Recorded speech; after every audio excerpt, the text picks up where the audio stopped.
Bonjour à toutes et à tous. Merci de nous avoir rejoints pour cette conférence live de l'ECV autour des métiers créatifs. Donc, les admissions sont ouvertes à l'ECV depuis début octobre et depuis le 18 janvier, les vœux sur la plateforme Parcoursup.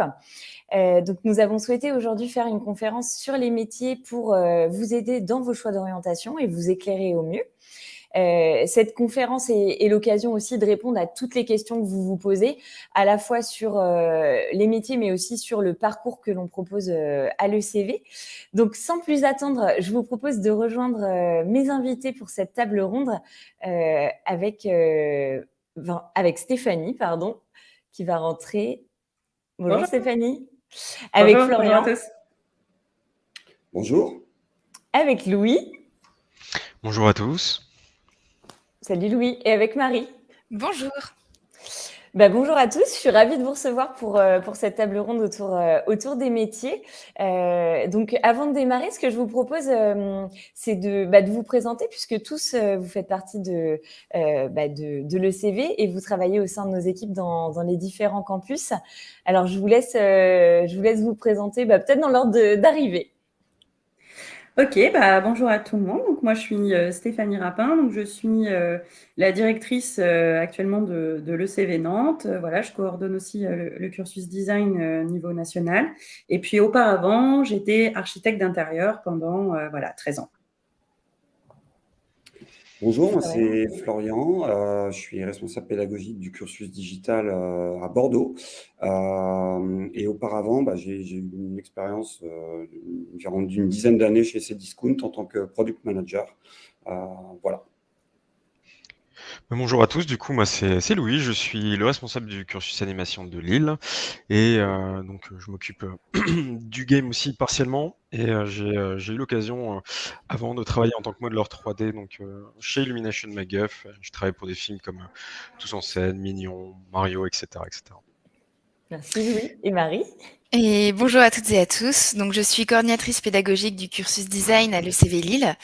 Donc, alumni de l'ECV Paris, j'ai travaillé en tant que directrice artistique durant 7 ans dans différentes structures, que ce soit de la publicité ou même du corporate.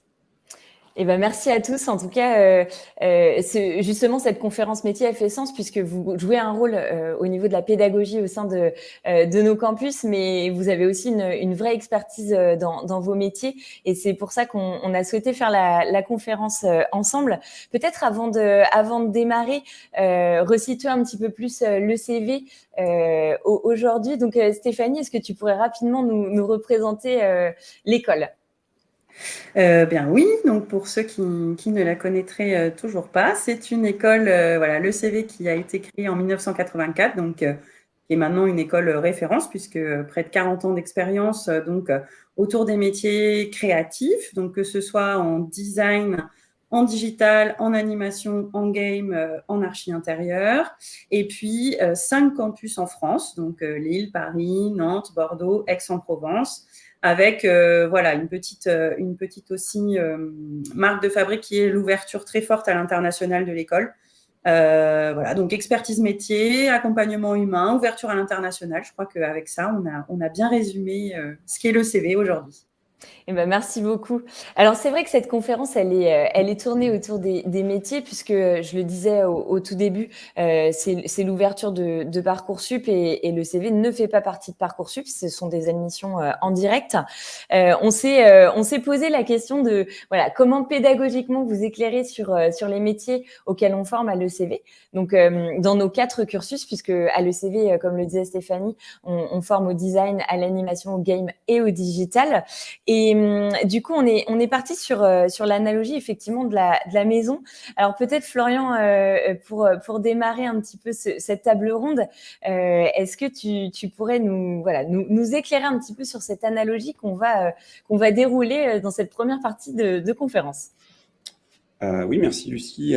Alors en effet, la maison, en fait, quand on construit une maison, par exemple, on a différentes étapes. C'est un peu comme dans nos métiers aujourd'hui, puisque que ce soit dans le design, le digital, le game, l'animation, c'est pareil, on a des étapes. On part d'une idée, Généralement, on a une idée de départ quand on veut une maison.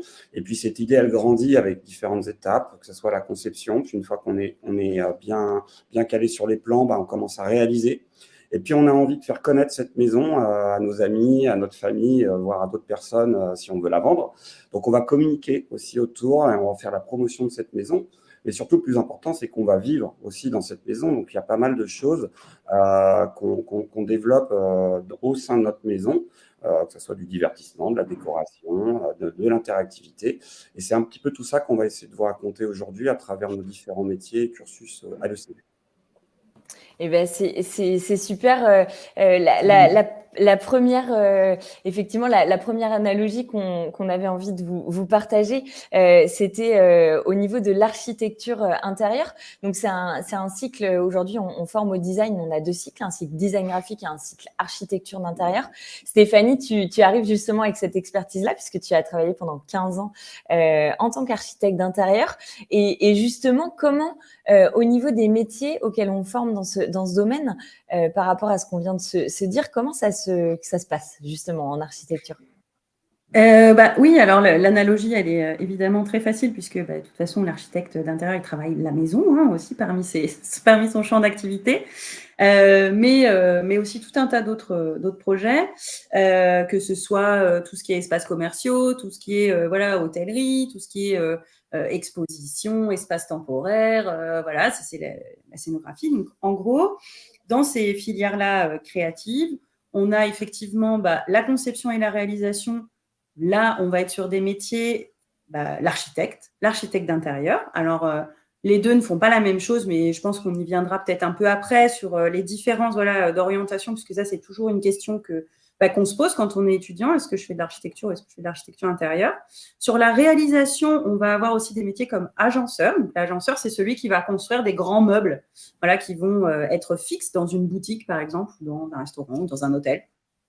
Sur la communication et la vie dans la maison, donc là, c'est tout ce qui va s'animer, c'est les temps forts, Halloween, Noël. Si on imagine qu'on crée des événements dans la maison, là, on a le scénographe qui va venir communiquer, qui va venir mettre en événement toute la maison.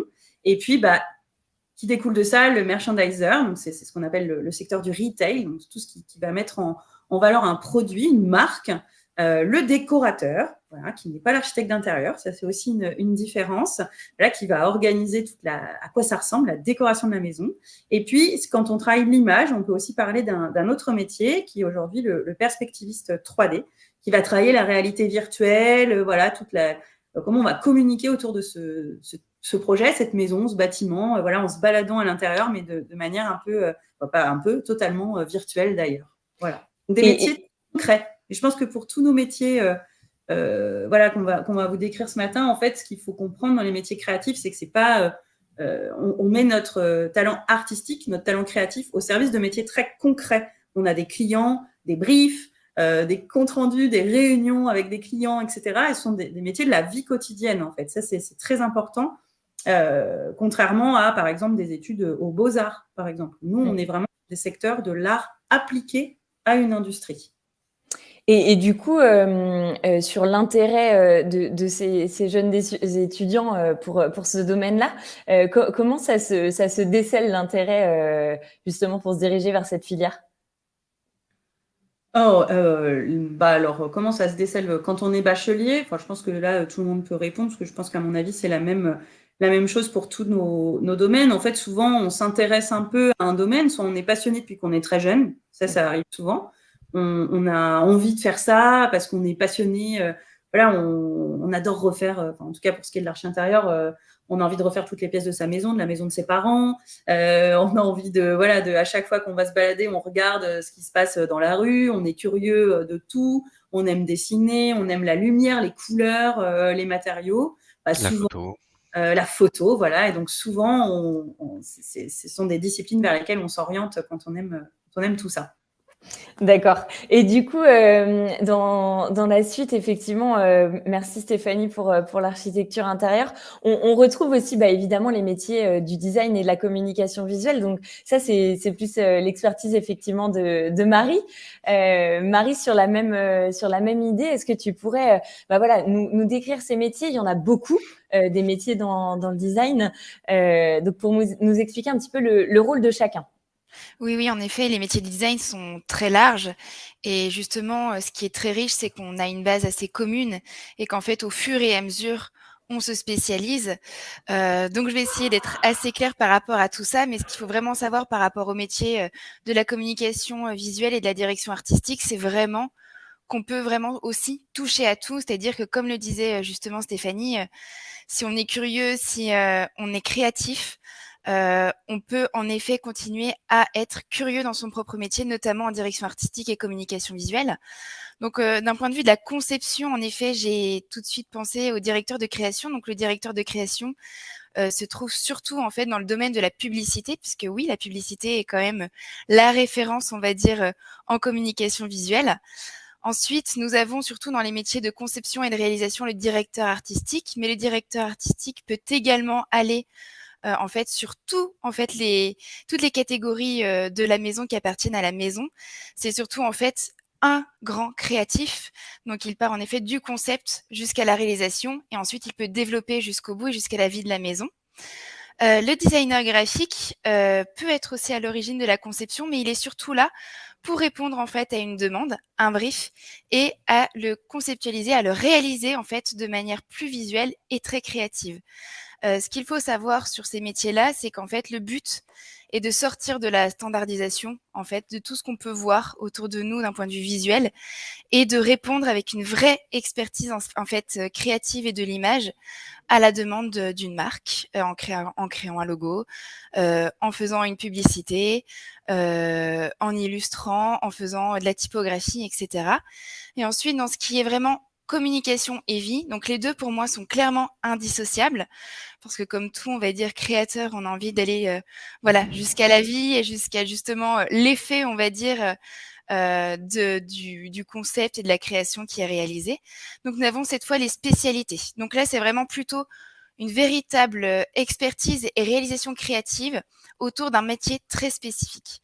Donc il y a par exemple l'illustrateur. Donc l'illustration, c'est déjà aussi un domaine très large en soi puisqu'on parle en effet, d'illustrer des affiches, des campagnes publicitaires, des livres, donc c'est-à-dire des livres pour enfants ou des livres, au contraire des guides, ce genre de choses. Nous avons, l'illustration pour la bande dessinée. On a vraiment beaucoup de métiers autour du dessin, de l'illustration pour l'illustrateur. Il peut aussi également répondre justement, à lui-même, à écrire aussi ses propres histoires avant de les dessiner. Nous avons le typographe, donc la typographie et l'édition, peuvent être totalement associées. Donc c'est clairement en fait la création, de lettres, de fonte, de typographie pour répondre aussi à, une demande spécifique, on va dire, d'évolution aussi de notre monde actuel en fonction de la lettre, du lettrage et de la typographie. Nous avons, le designer packaging, donc en effet, quand on se balade, dans un supermarché, tout simplement, on remarque que, tout est emballé. Ces emballages sont créés par des designers packaging. Donc à nous aussi, d'être créatifs sur ce point-là. Ensuite, nous avons le motion designer et le web designer. Donc, Florian et Louis vont pouvoir aussi répondre à ces 2 métiers-là, puisqu'ils sont assez liés. Donc, le motion designer est tout simplement là pour mettre en animation des designs et des visuels graphiques. Et le web designer, contrairement, alors, Florian va être beaucoup plus clair que moi par rapport au digital, mais le web designer va vraiment créer et conceptualiser le design d'un site internet, par exemple, pour faire simple. Donc, ce qu'il faut vraiment retenir en fait du métier de directeur artistique et de communication visuelle, c'est qu'on est dans une approche et une expertise créative sur tout ce qui va sortir de visuel, dans notre monde actuel. Oui, c'est ça, on est entouré effectivement de tous ces visuels qui animent notre quotidien. Et c'est vrai que parfois les jeunes que l'on rencontre à l'ECV en entretien se questionnent justement sur les métiers, sur quel est le rôle de l'un et de l'autre. On parlera tout à l'heure de la communication vs la communication visuelle, avec des rôles bien différents. En tout cas, c'était très clair, Marie, et c'est vrai que finalement, en termes de secteur, ça s'applique à énormément de secteurs, ces métiers-là. On peut travailler dans quel type de structure, d'ailleurs, Marie, tous ces métiers? Tout le monde a besoin de communication, de publicité, de visuel. Donc, par exemple, le directeur artistique ou le directeur de création, surtout, on les retrouve dans les agences de publicité. Le directeur artistique, en général, travaille avec un concepteur-rédacteur. Donc, quand on fait des études aussi en communication visuelle et en direction artistique, évidemment, on apprend aussi la partie de conception-rédaction.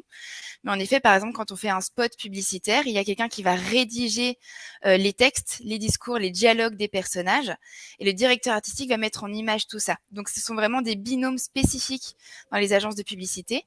Designer graphique, illustrateur, typographe, etc. En agence, en effet, en agence créative de communication en plus. Et toutes les entreprises ont aussi en général un secteur justement graphique, un pôle créatif justement pour diffuser et créer l'identité visuelle de chaque marque.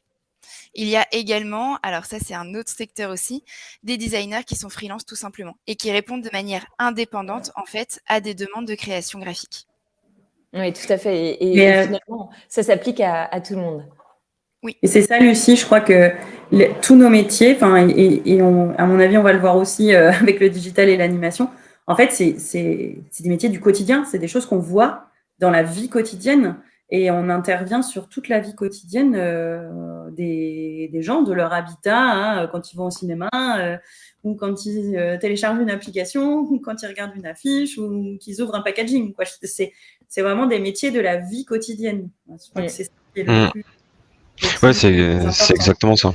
C'est exactement ça. Et par exemple, nous, pour en animation ou en jeu vidéo, il faut faire la promotion de nos films, il faut faire l'affichage, etc. Et forcément, donc, on va faire appel à des experts de la communication visuelle et du web, marketing, etc. Donc, on fera appel à des professionnels du design ou du digital. Donc, tout se croise. Et c'est ça ce qui est intéressant, Louis, dans ce que tu dis aussi. À l'ECV, aujourd'hui, effectivement, on forme sur ces 4 cursus. Donc, on a des étudiants dans tous les domaines. C'est comme une sorte de grande agence d'expérimentation. Ils ont tous des cours dans leurs expertises et domaines. Mais notre ambition aussi, c'est de les faire dialoguer les uns avec les autres. Puisque tu viens de le dire, en fait, les métiers sont intimement liés et les uns ont besoin des autres aussi pour communiquer. Quand on réalise un beau film d'animation, il va falloir le promouvoir, le communiquer et parfois le valoriser. Donc c'est vrai que c'est important de se le redire aussi. L'une des forces aussi à l'ECV, c'est qu'on a aussi en termes de pédagogie cette possibilité de faire dialoguer nos étudiants les uns avec les autres dans des projets. Je crois d'ailleurs que Florian, ça va faire le lien avec le digital. Tu as mené un projet dans ce sens-là, où tu es en train de le mener avec des étudiants de ton cursus digital. Oui, tout à fait. Alors, au digital, vous allez voir, on a des métiers qui sont très complémentaires avec ceux de Stéphanie, de Marie ou de Louis. En effet, aujourd'hui, on a un projet croisé qui montre que tout le monde travaille ensemble, en fait, et c'est vraiment des métiers, comme disait Stéphanie, de la vie quotidienne, puisque, en fait, des gens qui font du marketing vont travailler avec des gens qui vont faire de l'UX, UI, donc je vais en expliquer un petit peu le métier derrière, et ils vont aussi travailler avec des développeurs. Donc là, on a un projet actuellement où vraiment tous nos 5e années travaillent ensemble, comme dans la vraie vie, pour mener un projet et atteindre un objectif pour livrer un produit final. Donc ça, c'est une vraie réalité professionnelle qu'on a aujourd'hui à l'ECV. Et donc, elle se matérialise à travers différents métiers aujourd'hui qu'on peut avoir dans le digital. Donc, pour rester sur cette logique de maison qui est un produit, en fait, une maison, déjà dans la conception, on a un métier qui s'appelle le product manager. En gros, ça va être un petit peu le boss complet du produit et de la maison. Et c'est lui qui va avoir des idées de départ. Est-ce que je veux plutôt une maison de plein pied? Est-ce que je veux plutôt un appartement? Est-ce que je veux un château? Voilà, il va vraiment définir un petit peu le concept. il va s'appuyer là-dessus sur d'autres métiers, notamment des chefs de projet, à qui il va confier peut-être une des pièces de la maison. Et le chef de projet va être, lui, sur une partie spécifique de la maison. Et il va être accompagné dans ce développement de la maison, dans la conception, par deux types de métiers qui vont rejoindre notamment le design. Donc, il y a le l'UX Researcher. Donc, l'UX Researcher, c'est la personne qui va aller comprendre qu'est-ce que cherche l'utilisateur de la maison et qu'est-ce qu'il a besoin dans sa maison pour bien vivre. Donc, lui, il va faire des recherches en amont pour comprendre, ben voilà, est-ce que j'ai besoin d'avoir 2 salles de bain? Est-ce que j'ai besoin d'avoir 4 chambres? Parce que voilà, il va y avoir 6 habitants dans la maison. Donc, lui, il va analyser tout ça. Et après, il va donner ça à l'UX UI designer. Donc, je fais un peu le lien avec ce qu'expliquait Marie sur la partie web design. Et le designer, il va faire, lui, tous les plans un petit peu de cette maison. Et une fois qu'on a fait tout ça, après, on va réaliser. Et là, il y a ce qu'on appelle le product owner. Donc, le product owner, c'est celui qui va dire comment on va faire. Comment on fait pour construire cette maison? Quelles sont les étapes de construction? Est-ce qu'on construit d'abord le sol, les murs, le toit? Voilà. Et pour ça, il va s'entourer lui aussi de chefs de projet, mais surtout de gens qui vont faire. Et ceux qui vont faire, ça va être des développeurs. Il y a des développeurs qui vont faire le front, c'est-à-dire tout ce que vous pouvez voir à l'extérieur d'une maison. Donc, dans le digital, c'est généralement des interfaces de sites web ou des interfaces d'applications, ou même dans des grands magasins, vous savez, vous avez généralement des interfaces pour se repérer dans le magasin. C'est tout ce qui est visible. Mais il y a aussi le fonctionnement interne de la maison, avec tout ce qu'on ne voit pas forcément, la tuyauterie, l'électricité. Et ça, c'est un développeur back qui va s'occuper de ça. Donc, pour faire fonctionner toute la maison derrière. Donc, on réalise, et après, on est content de la réalisation, donc on a envie de la faire connaître à tout le monde. Et là, on a des métiers qui viennent compléter tout ça pour faire connaître notre maison.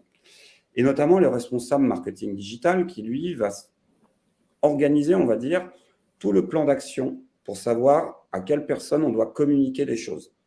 Et il prépare tout le terrain du responsable de communication qui, lui, ensuite, va mettre en place les choses de manière opérationnelle et notamment en lien avec des gens du design.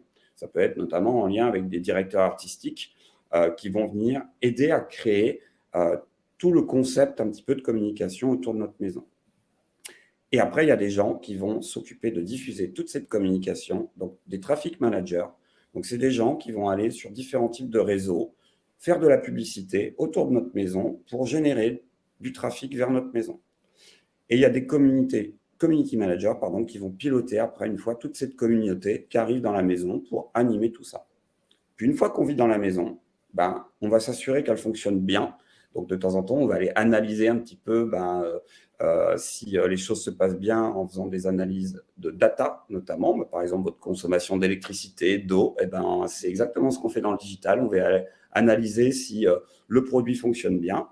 On va s'occuper aussi de continuer à créer du contenu autour de ce produit avec des métiers de content manager qui, eux, ont un vrai rôle de création de contenu. Ça peut être des contenus texte, écrits, mais ça peut être aussi des contenus en motion et 3D. Donc là, on peut s'entourer aussi de métiers dans l'animation et aussi dans le design qui vont venir compléter en fait ce qu'on est en train de créer. Et surtout, après, derrière, il y a des métiers où on a envie de faire grandir notre maison. Et le growth manager est là pour faire grandir la maison. Peut-être qu'à un moment, vous allez vouloir faire une extension à votre maison. Et lui, le growth manager, il va vous dire comment le faire le plus rapidement possible. Et son rôle, ça va être d'utiliser différents types de canaux pour rapidement atteindre un objectif de construction d'une nouvelle partie de votre maison. Donc, on a vraiment tout cet enchaînement de métiers, à la fois dans la conception, la réalisation, la communication et la vie, mais qui sont intimement liés à d'autres métiers qui ont été présentés par mes homologues d'autres cursus. Donc, on peut être à la fois sur des métiers de charpentier, d'artisan du web un petit peu, et des métiers très innovants comme les métiers de growth manager ou de data analyse qui sont aujourd'hui des métiers en fort développement. Voilà. Je trouve que c'est super intéressant ce que dit Florian là, dans le sens où dans nos métiers, par exemple, quand enseignant va vouloir faire un mapping ou quand, tu l'as dit, ton data analyst va inventer un système pour recalculer ou en animation, en fait, c'est des métiers où on utilise et sa créativité, mais aussi on est à la pointe de la technologie. On suit les avancées technologiques. Et aujourd'hui, on utilise et on travaille avec les technologies de réalité virtuelle, de motion design, d'intelligence artificielle, de robotique parfois, d'objets connectés, etc. Et ce sont des métiers qui sont très complets, quel que soit le secteur, entre la culture, la réflexion, le faire, et puis l'utilisation aussi des technologies les technologies de pointe, les nouvelles technologies. Ouais. Oui, et ce qui est intéressant et important aussi, c'est que c'est pas un hasard si nous sommes les 4 cursus ensemble. Et je pense que Louis va encore plus illustrer juste après avec l'animation, mais c'est vrai qu'on n'est pas cantonné à juste un cursus. On a la chance de côtoyer ces 4 cursus en même temps. Donc le but, c'est aussi de montrer en fait ce que devient, par exemple, nous en design, quand on fait une maquette en web design, de voir en fait ce qu'elle peut clairement devenir en développement. Pareil, nous, quand on fait la communication d'un film d'animation pour le cursus anime, enfin, c'est hyper riche aussi de ne pas s'arrêter. Et je pense que c'est la clé de ces métiers très créatifs, c'est de rester curieux, ouvert et de voir jusqu'où ça va aller. Et c'est ça qui est merveilleux, c'est que tout le monde est mélangé et tout le monde, en fait, peut observer tout ça. Donc, on se fait un réseau, finalement. Oui, c'est ça. J'allais rebondir sur justement la force du collectif. C'est quelque chose qu'on défend beaucoup à l'ECV, puisque nos étudiants, au cours des 5 années d'études, pour la plupart, certains arrivent un petit peu plus tard dans le parcours, mais globalement, ils rencontrent un certain nombre de futurs professionnels avec qui ils vont pouvoir collaborer. Donc, le réseau s'enrichit au fur et à mesure de ces années. Il y a aussi tous les professionnels qui les accompagnent dans chacun de nos campus. Donc, on a un énorme réseau aussi de professionnels, mais entre eux. Et souvent, c'est pas anodin. Des anciens de l'ECV souhaitent intégrer des futures pépites qui sortent de chez nous, soit parce qu'ils sont revenus faire un workshop, un cours, un jury, et qu'ils ont rencontré ces futurs créatifs qui arrivent sur le marché demain. Et ces futurs créatifs eux-mêmes peuvent se lancer aussi sur le marché avec des compagnons de classe aussi.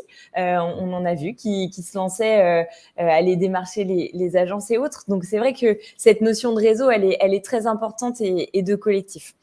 Et du coup, Marie, tu introduisais justement Louis juste avant. Donc Louis sur la partie animation game, justement dans les métiers d'aujourd'hui. Oui, comme vous disiez tous, en gros, avec l'analogie de la maison, nous en animation et en game, en gros, ça va être un film ou un jeu vidéo. Donc ça marche exactement de la même façon. Donc il faut concevoir, il faut conceptualiser, réaliser. Il faut évidemment le communiquer dessus et le faire vivre. Donc pour ça, on a tout un panel de métiers différents. Je vous mets pas tout là parce que sinon il y en aurait une cinquantaine, mais il faut savoir qu'un film, ça peut être petit budget, mais ça peut être aussi un gros budget. On parlait d'industrie tout à l'heure, ça peut être des centaines de millions d'euros pour un film qui peut gérer des milliards d'euros. Donc c'est vraiment de l'art appliqué à l'industrie. Et on a besoin des différents métiers de communication, de digital. Mais donc, plus précisément pour l'animation, on a tout ce qui va être, par exemple, les concept artistes, en gros, qui vont mettre via des dessins, via une direction artistique, une recherche de direction artistique, qui vont mettre les mots sous forme de visuels pour après essayer de voir dans quel sens on va développer le film. Suite à ça, on peut faire interagir par exemple les caractère designers, donc eux qui vont plutôt faire des recherches sur tout ce que sont les personnages, les objets qu'ils vont utiliser. Donc ça va permettre de donner vie sans mouvement pour le moment sur papier ou sur digital, mais à nos personnages principaux ou nos personnages annexes dans des films. Et ensuite, en parallèle avec le scénario, le storyboarder va commencer à composer un peu la narration du film, c'est-à-dire de créer les plans, créer un rythme et essayer de penser un petit peu tout doucement au mouvement qu'on va pouvoir avoir, aussi bien de la caméra que des personnages, de l'action en gros dans le film. Ensuite, on a besoin de réalisation. Donc, par exemple, dans l'exemple d'un film 3D, on va avoir le modélisateur 3D qui va donner vie à ces dessins, donc les dessins du concept artist, les dessins du character designer, qui va les numériser sous différentes façons. Ça peut être via du sculpte 3D. Donc, sculpte 3D, ça va être un peu comme de la sculpture, on va dire manuelle, mais sauf que c'est sur logiciel, où il y a des procédés un peu plus techniques, donc la modélisation 3D, pour donner vie à des personnages, à des bâtiments, à un univers, et le concevoir, le construire en gros, donc la réalisation. Pareil pour le layout artiste, c'est lui qui va utiliser les objets qu'a fait le modélisateur 3D pour composer des scènes, pour composer en gros un univers, composer une ville avec plein de petits éléments, composer une foule avec différents personnages, etc. Et le rigueur 2D, 3D va permettre de, en gros, créer un squelette tous ces objets, à tous ces personnages pour ensuite, plus tard, pouvoir donner vie. Donc on le verra à la fin de ces métiers, mais pour faire bouger en gros notre univers. Ensuite, pour tout ce qui va concerner plus ce qui est entre guillemets métier de communication, donc moi j'entends par communication dans l'animation plutôt ce qui va être d'encenser un petit peu les images, d'encenser le film. On va avoir le montage qui va permettre de donner une rythmique sur le travail du storyboarder au préalable. Donc ça va permettre de mettre en avant par exemple l'action dans un film en rythmant des plans très rapides ou beaucoup plus longs en fonction de ce qu'on veut raconter, si on veut que ça soit des scènes dramatiques ou des scènes d'action. On va avoir le lighting artist aussi qui va raconter via la lumière une scène dramatique, une scène de nuit, une scène de jour, etc. Donc qui va vraiment venir éclairer la ville, mais pas simplement pour allumer la lumière, mais aussi pour raconter quelque chose via cette lumière. Et le compositing artist, lui, qui en général intervient vraiment à la toute fin d'un projet de film, et qui lui, en gros, est là pour embellir l'image, pour la rendre plus belle et composer avec différents éléments, en gros, l'image que vous verrez au cinéma ou sur vos télés.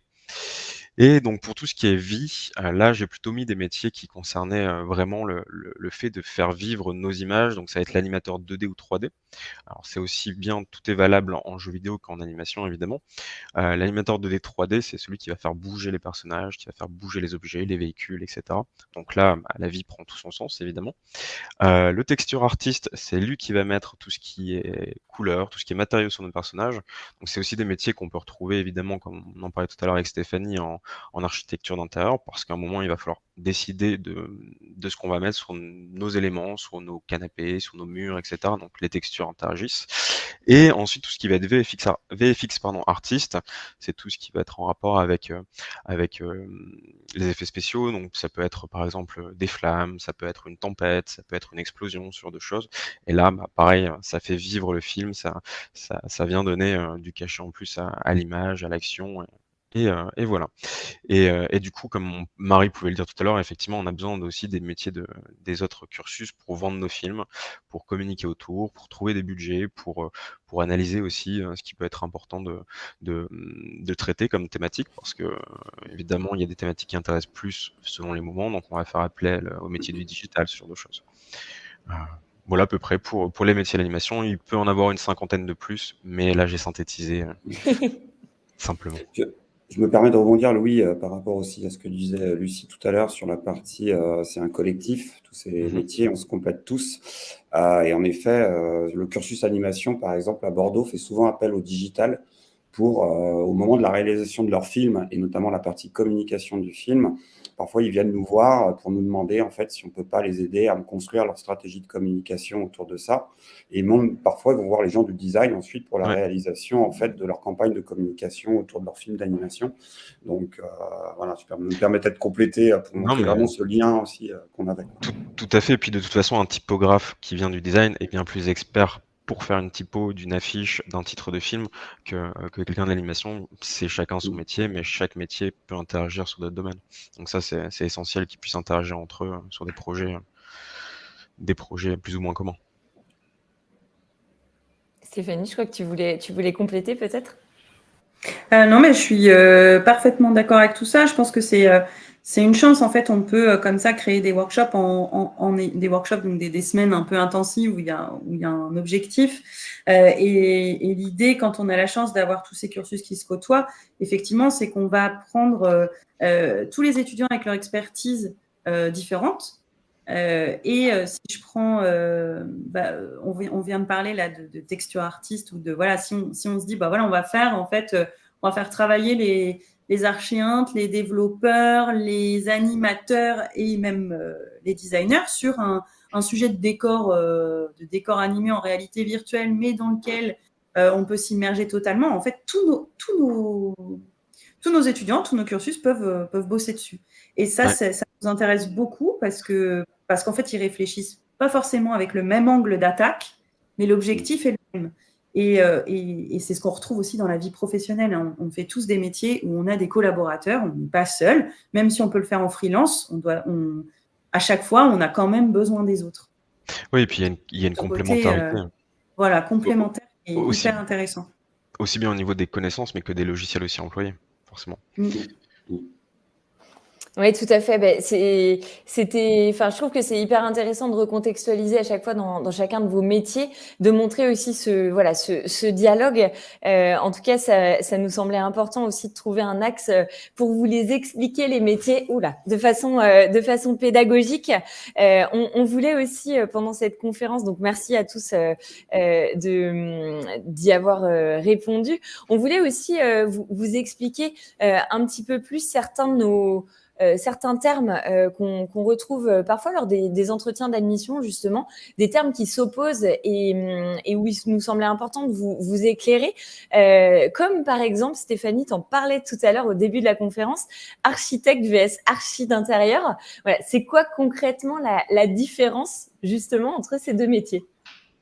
Oui, en fait, on s'est rendu compte, enfin, on se rend compte, mais c'est bien normal que quand on est en terminale, même en première, et qu'on s'interroge sur son orientation, en fait, il y a beaucoup de métiers qui sont complémentaires, mais ce ne sont pas les mêmes écoles. Donc, en fait, pour pouvoir faire ses choix, que ce soit sur Parcoursup ou hors Parcoursup, puisque l'objectif aussi, en tout cas nous à l'ECV, c'est d'orienter assez largement sans forcément ne parler que de l'ECV, mais aussi en étant plus large. On a aussi une expertise pédagogique au-delà de notre expertise métier.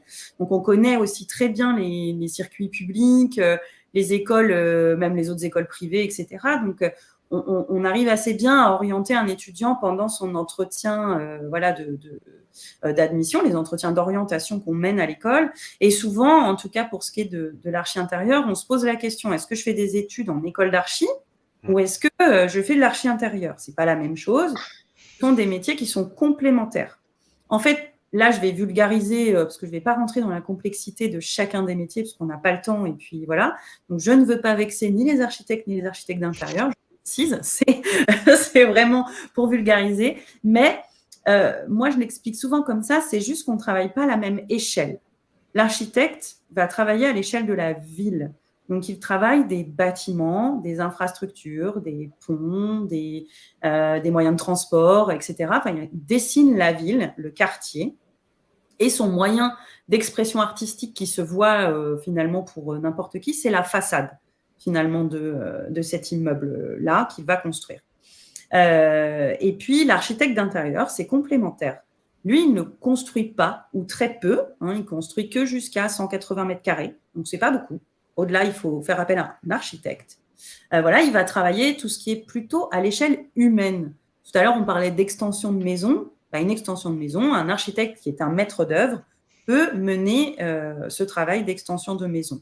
Mais il peut travailler surtout en rénovation. Et en fait, c'est ça. Ce sont, moi, par exemple, quand le choix s'est porté de faire soit de l'architecture intérieure, moi, la construction, ça ne m'intéressait pas beaucoup. Je préférais la rénovation. Je préférais travailler dans un endroit qui existe déjà, qui a une histoire, qui a des sources de lumière et tout ça. Et ce qui me passionnait, c'était de se dire que ceux qui allaient cette fois-ci utiliser ce bâtiment, qui allaient vivre dedans, qui allaient avoir une expérience, moi, il fallait que je transforme ce lieu pour que l'expérience, elle soit nouvelle, unique, alors que ce bâtiment, il avait déjà une histoire. Et donc, voilà, le travail de l'architecte intérieur, c'est le travail à l'échelle humaine. Donc, on va travailler vraiment avec le client. On parlait tout à l'heure en digital du UX designer qui cherche à comprendre les besoins des utilisateurs pour construire sa maison. L'architecte d'intérieur, c'est vraiment son rôle. Voilà la différence entre les deux. Merci Stéphanie. On voulait mettre aussi en opposition communication vs communication visuelle. Donc ça c'est plutôt pour Marie sur les métiers du design. Ça revient souvent. Les lycéens notamment qui s'intéressent à ces métiers-là, parfois se dirigent vers des écoles finalement plutôt de communication, non pas de design. Et ça nous semblait important d'éclairer aussi sur ce sujet-là. Oui, tout à fait. C'est quelque chose qui revient très souvent. Les métiers de la communication ne sont pas des métiers créatifs. On va être plus vraiment dans l'analyse, l'étude de marché, l'étude de secteur, la cible, pour répondre en effet à une demande ou un brief. On va être plutôt dans le suivi, le conseil. D'ailleurs, c'est très simple, on le voit même au sein de l'agence. Je pense qu'on est plus lié en fait au marketing en fin de compte, avec une certaine étude de ce côté-là. Et quand on est en agence justement, il y a un pôle marketing et un pôle créatif. Et la communication visuelle, c'est vraiment le côté créatif, en fait, de tout ce qui est communication. Et c'est ce que je disais tout à l'heure. En fait, la communication visuelle, c'est tout ce qui est visible, ce sont toutes les images qui nous entourent dans notre quotidien, dans la société. Alors que la communication n'a rien de créatif en soi. C'est vrai, quand vous entrez dans une école de communication, oui, il va y avoir cette envie, en fait, peut-être de développer sur une image ou un graphisme. Mais voilà, il n'y aura pas du tout d'expertise ou même, on va dire, d'enseignement et de formation là-dessus. Par contre, voilà, ça va être vraiment rentrer dans le vif du sujet, faire de la veille, en fait, sur ce qu'il se passe aujourd'hui sur un thème donné. Alors que la communication visuelle, on va répondre vraiment de manière visuelle et créative à une demande et un brief. Il ne faut pas aussi être sans savoir qu'évidemment, dans la communication visuelle, on va aussi avoir cette approche de connaître la cible, parce qu'évidemment qu'on ne va pas répondre à un brief et une demande sans savoir ce que ça concerne, mais nous, on va le développer vraiment sur tout le secteur visuel et créatif. Ouais. Je rebondis aussi sur ce que disait Stéphanie tout à l'heure. Ce sont des questions qu'on a beaucoup en entretien d'admission. Et c'est vrai que l'entretien d'admission est une étape qui est quand même très importante et intéressante pour justement les personnes qui candidatent, puisqu'on échange énormément. Individuellement, évidemment que vous avez des questions. Ce sont des métiers, là on le voit aujourd'hui, qui sont très ouverts, très riches, qui débouchent sur énormément de secteurs. Et nous, aujourd'hui, ça nous concerne tous, quand on arrive aussi à voir tout de suite, justement, dans quel secteur aujourd'hui il serait préférable d'orienter les candidats, mais aussi d'échanger, de répondre à des questions. On montre ce qu'on fait et ces entretiens-là, c'est surtout aussi pour les candidats très, très, très important et intéressant parce que forcément, on va aussi aiguiller et aider les candidats à faire leur choix. Oui, c'est important ce que tu dis, Marie. À l'ECV, on accorde vraiment de l'importance sur ces moments de rencontre. À la fois, quand vous vous renseignez auprès de l'école, vous êtes en contact généralement avec nos chargés de communication et d'admission qui vont déjà avoir un premier temps d'accompagnement avec vous sur votre choix d'orientation et répondre aux questions par rapport au métier et aux formations. Et dans ce second temps, dans les rencontres, donc vous en faites tous, hein, d'ailleurs, tous les 4 des entretiens d'admission, on est vraiment dans une approche de rencontre humaine. On est là pour vous accompagner, pour répondre à ces questions-là, pour vous aider. Parfois, je sais que ça arrive en entretien d'admission où on est sincère aussi en expliquant que finalement, le souhait, c'est peut-être d'aller vers une autre filière ou un autre parcours. Et c'est aussi, je pense, ce qui rend notre école aussi humaine par rapport au profil qu'on rencontre, parce qu'on essaie d'être le plus dans l'accompagnement possible avec vous, les futurs étudiants. Et donc, pour faire le pont, Florian, c'est aussi une des questions que tu retrouves régulièrement, c'est marketing vs marketing digital. Comment tu l'expliquerais, toi ? Alors, je vais rebondir un peu sur ce que disait Marie avant, parce que le marketing, déjà, est intimement lié quand même à la communication, même si c'est des métiers différents. Déjà, dans le marketing, en fait, ce qu'il faut comprendre, c'est qu'il y a 2 types de marketing. Il y a du marketing, déjà, qu'on appelle le marketing stratégique, et il y a du marketing opérationnel. Donc, le marketing stratégique, il a pour vocation de définir, en fait, quelles sont les actions qui vont nous permettre d'aller toucher des cibles et d'aller pouvoir les toucher dans la meilleure manière possible. Donc, ça passe par des études pour comprendre un petit peu le marché sur lequel on se situe, comprendre un petit peu qui sont nos futurs clients, pour savoir ce qu'ils attendent aussi. Donc, le marketing stratégique est là pour faire toute cette partie d'analyse et dire ensuite au marketing opérationnel comment on va faire les choses. Donc, le marketing opérationnel, ça va être, par exemple, je vais faire une campagne de communication à la télé, ça c'est du marketing, mais c'est pas de la com. Il faut faire attention à ça. La com, derrière, va venir en plus pour savoir, potentiellement, qu'est-ce qu'on va faire en termes de communication, de brief, pour ensuite faire de la communication visuelle derrière avec tout ça. Donc, l'opérationnel, il est là pour dire quel canal on va utiliser, on va dire, pour communiquer auprès des personnes qu'on veut toucher. Et en fait, le marketing digital, c'est tout simplement le prolongement du marketing opérationnel. Aujourd'hui, on pouvait utiliser des médias plus traditionnels, télé, affichage, presse. Et en fait, le marketing digital, c'est tout simplement utiliser les supports digitaux pour faire du marketing. Donc, ça va passer par de la publicité sur des sites, ça va passer par les réseaux sociaux, ça va passer par les emailing, par exemple. Donc, c'est utiliser les supports digitaux pour pouvoir en fait faire des actions de marketing et donc toucher des cibles sur Internet ou sur des applications mobiles, etc. Et derrière, c'est ça qui va faire le lien avec la communication et qui va permettre à des gens ensuite de pouvoir réaliser des créas et puis diffuser ça sur les différents réseaux. Voilà un petit peu pour les métiers du marketing. C'était très clair. Une des questions aussi, et ce sera la dernière qu'on couvrira avec Louis justement, c'est animation VS digital. Alors c'est vrai que souvent quand les jeunes se renseignent, ils hésitent un petit peu pour rechercher les formations associées. Louis, comment toi tu fais pour les aider justement par rapport à ça? En général, on discute déjà dans un premier temps pas mal avec eux, on échange, on regarde leur portfolio, leur showreel en fonction de ce qu'ils nous donnent, et on arrive forcément, vu que ce sont nos métiers, à essayer de les aiguiller vers ce qui pourrait leur convenir. Exemple, ça a pu arriver avec certains étudiants souhaitant aller en design, et on se rend compte qu'au final, ils ont un profil totalement animation. On en a discuté par exemple avec Marie, on s'est échangé des profils parce qu'il avait vu le mot design et qu'il souhaitait faire du character design. Oui. Alors que le character design, c'est une matière qui sert principalement pour pour travailler dans l'animation et devenir character designer.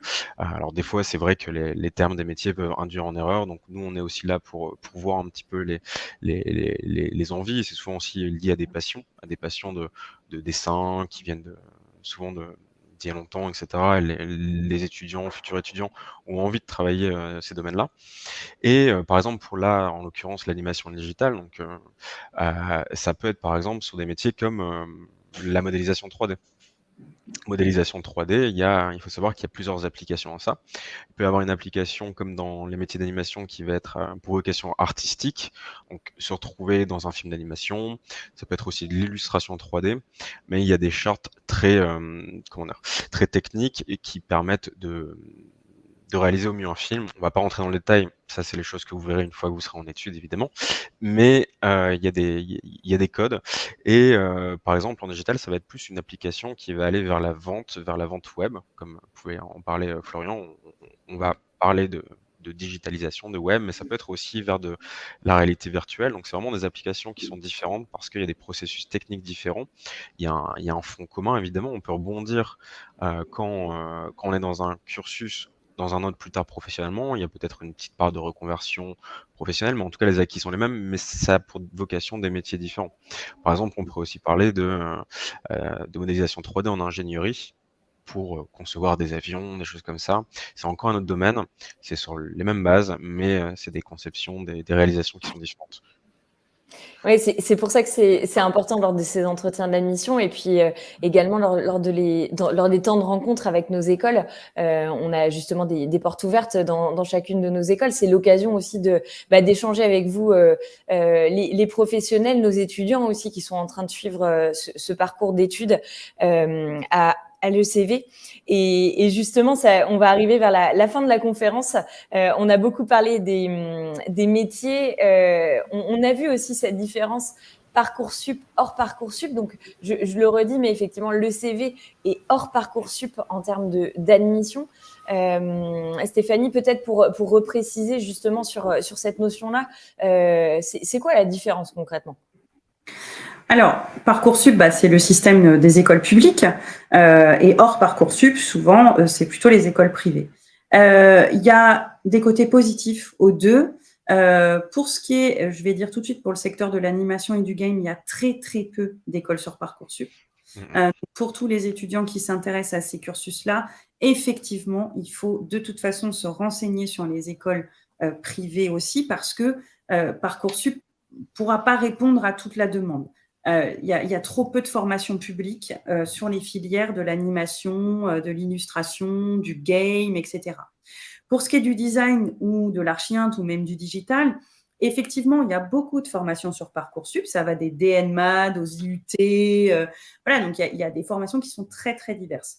Je dirais que la différence fondamentale, c'est quand vous entrez dans une formation Parcoursup, c'est gratuit. Donc, effectivement, ça, c'est l'avantage indéniable. On va pas, voilà. Alors que dans une école privée, les études sont payantes. En partie, en tout cas, puisqu'après, dans les écoles privées, l'alternance est possible. et rend, en tout cas pour l'étudiant, les études gratuites puisqu'elles deviennent financées par une entreprise. L'avantage des écoles hors Parcoursup, c'est justement cette composition de parcours. Là où, dans une formation Parcoursup, DN-MAD, IUT, etc., vous entrez un peu dans un tronc calibré, éducation nationale ou ministère de l'enseignement supérieur, etc. Donc, avec voilà, un emploi du temps qui est très bien défini sur les 3 années, assez peu finalement de période de stage, comparativement à ce qu'on peut avoir. Et puis, souvent, après le bac+3, il faut à nouveau changer d'école, puisque souvent, ça s'arrête, ces premières formations, en niveau bac+3, puis après, il faut recandidater pour retrouver des SA, master, etc. Sur les écoles hors Parcoursup comme nous, effectivement, on va investir parce que financièrement, ça coûte de l'argent, en tout cas les premières années. Mais par contre, on va composer son parcours. C'est-à-dire qu'on va avoir une pédagogie qui évolue, des intervenants qui sont professionnels. Voilà, chaque année, on retravaille, nous, les pédagogies à l'écoute de notre territoire et des entreprises qui y sont, voilà, pour être au plus proche aussi des attentes métiers, pour le coup, puisque depuis le début de cette conf, on parle des métiers. Et puis, on va y ajouter l'international, l'alternance, la possibilité de naviguer d'un cursus à un autre, d'avoir des passerelles, des détours. Voilà, donc finalement, on entre dans un parcours qui est plus individualisé.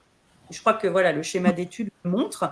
On va avoir un cycle bachelor qui va être voilà, les fondamentaux, dans lequel on peut encore d'un cursus à un autre à l'issue de sa première année, puisque nos troncs sont quand même assez communs, ou d'une deuxième année à une troisième année en digital, par exemple, quand on est en design. Enfin, des passerelles sont possibles, l'international est possible, le stage, l'alternance, qui fait que quand on a terminé son parcours en 5 ans, on l'a composé un peu selon ce qu'on a envie de devenir, puisque ça fonctionne aussi sur la responsabilisation des étudiants qui construisent avec nous leur parcours professionnel. Ça, c'est hyper important. Donc, au-delà d'apprendre un métier, on apprend aussi à devenir un professionnel dans nos écoles. Et ça, je pense que c'est une valeur ajoutée qui est très importante aussi quand on hésite en se disant « mais qu'est-ce que je vais faire, Parcoursup ou pas Parcoursup ?» Bon, ce n'est pas incompatible de faire les deux, de toute façon. Et comme on l'a dit, en entretien d'admission, on est vraiment là, nous aussi, pour orienter. Donc, encore une fois, je vais le dire un peu bizarrement, mais on n'est pas des commerciaux, ce n'est pas notre rôle. On est architecte d'intérieur, animateur, directeur artistique, chef de product manager, etc. Avant tout. Donc oui, on fait de la pédagogie, on oriente, notre souhait, c'est de transmettre et d'accompagner des jeunes vers une insertion professionnelle qu'on connaît très bien et qu'on adore, parce que ce qui est génial, c'est qu'on prend des étudiants qui sont passionnés et avec cette passion, on en fait un métier. C'est ça qui est au top. Et je veux juste rajouter, Stéphanie, c'est qu'en effet, il y a un vrai accompagnement pédagogique. Nos étudiants, on les connaît tous par cœur et ils peuvent toujours se diriger vers nous s'ils ont des questions. Nous, en design, par exemple, il y a énormément de questions sur le master en initial, les masters spécialisés, le master en alternance. Et on est là, on les connaît depuis le début, depuis la prépa. Donc, on a de quoi, en fait, les aider, les aiguiller, les suivre. Et je pense que, voilà, même le soutien de toute l'équipe pédagogique derrière nos étudiants est un énorme facteur pour le développement professionnel sans se tromper, en fait. C'est vraiment, voilà, vous voyez bien quand on voit les cycles, en fait, c'est très général au départ et au fur et à mesure, on se spécialise. Donc, c'est étape par étape et on se spécialise pas tout de suite. Donc, faut justement se rassurer là-dessus quand on est lycéen et qu'on se dit, mais j'aime toucher à ça et à ça et à ça. Ben oui, tu peux encore y toucher un certain moment avant d'avoir un déclic. Le but, c'est de rester ouvert le plus longtemps possible aussi. Oui, merci. Et puis Lucie, pour terminer là-dessus, mais on a aussi beaucoup d'étudiants qui nous rejoignent en master, qui ont fait d'abord des études Parcoursup, qui ont fait un DN-MAD, qui ont fait un IUT, qui ont fait un MMI, voilà, des choses comme ça. Et puis finalement, après, au bout de 3 ans, ils se disent, tiens, là, voilà, je vais rejoindre le CV en master, je vais me spécialiser, je vais devenir pro, je vais faire de l'alternance en digital, en archi-int, en direction artistique, voilà, en animation aussi. On a beaucoup d'étudiants qui nous rejoignent après 3 ans, qui nous ont fait ailleurs, et c'est pas un problème. Au contraire, c'est très intéressant voilà, d'avoir aussi un double parcours école. On n'est pas obligé de faire 5 ans, on peut aussi faire juste le master, faire les 3 premières années. Enfin, comme on l'a dit, on compose à chaque niveau d'études, l'entrée est possible. Oui, puisqu'on arrive sur la fin de cette conférence, voilà, vous voyez le schéma d'études s'afficher, cycle bachelor, cycle master. On ne va pas rentrer dans le détail effectivement de toutes ces formations. C'était pas le but de la conférence aujourd'hui. C'était vraiment de vous éclairer sur les métiers et l'expertise justement de vous quatre. Mais en tout cas, l'idée c'est de composer et d'ajouter de la professionnalisation. Dans les derniers messages que je souhaite vous faire passer, c'est qu'effectivement, je vous l'ai dit en préambule, les admissions sont ouvertes depuis début octobre à l'ECV. Donc, j'espère que cette conférence, elle a pu vous éclairer sur les métiers, mais aussi vous donner envie de rejoindre nos formations, parce que pour faire ces métiers-là, il faut d'abord passer par la formation et ce parcours d'études qu'on vous propose à l'ECV. Justement, l'admission, c'est vraiment un moment de rencontre. Vous avez cet entretien et vous recevez une réponse maximum sous 8 jours. Généralement, c'est plus 48 heures ou immédiatement parfois. Ça dépend du cas de chacun. Mais en tout cas, retenez que c'est vraiment un temps de rencontre. Et la rencontre, on peut l'avoir aussi lors de ces journées portes ouvertes. N'hésitez pas à consulter notre site internet. On a justement des JPO à venir dans l'ensemble de nos campus. Généralement, ça va jusqu'à mars à peu près, ou mars-avril, où on peut avoir ces temps d'échange avec nos campus. Évidemment, on reste ouvert et vous pouvez nous joindre par tous les canaux possibles et inimaginables. En tout cas, je vous remercie tous les quatre pour cette conférence qui était riche d'enseignements aussi. J'espère que ça a éclairé les jeunes qui souhaitent nous rejoindre, mais aussi les parents qui parfois sont peut-être un petit peu perdus dans ces choix d'orientation et ont besoin d'éclairage. C'était le but de la conférence. En tout cas, c'était comme ça qu'on souhaitait la construire. Donc, je vous remercie à tous. Merci Stéphanie, merci Florian, merci Louis et merci Marie. Merci à toi, Lucie. Merci à toi. Beaucoup. Et je vous remercie tous d'avoir suivi ce live. N'hésitez pas à poser vos questions également en direct à nos équipes. Je vous souhaite une très belle journée et à bientôt à l'ECV. Au revoir. Au revoir tout le monde. Bonne journée.